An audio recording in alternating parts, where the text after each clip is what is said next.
গত বছর ওডিআই বিশ্বকাপে শেষবার খেলেছেন, তারপর আর মাঠে নামা হয়নি জোরে বোলার শামির। আইপিএলে তিনি গুজরাট টাইটান্সের হয়ে খেলেন, কিন্তু এবার তিনি খেলতে পারছেন না। গত বছর বিশ্বকাপ খেলার সময় পায়ে চোট পেয়েছিলেন, সেই চোট এখনও সেরে ওঠেনি, ফলত এখনও তাকে মাঠের বাইরেই থাকতে হচ্ছে।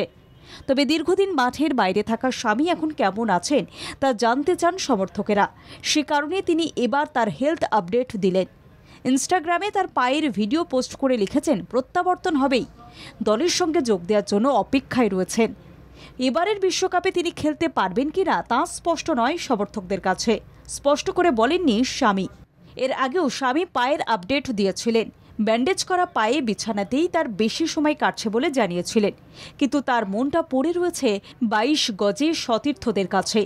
সে কারণে এবার তিনি দলের জন্য শুভেচ্ছা বার্তা পাঠালেন এবং এক্সে লিখেছেন, গুজরাট টাইটান্স দলের জন্য আমি আমার শুভেচ্ছা জানাচ্ছি, আমি তাদের জন্য আমার শুভকামনা পাঠাচ্ছি।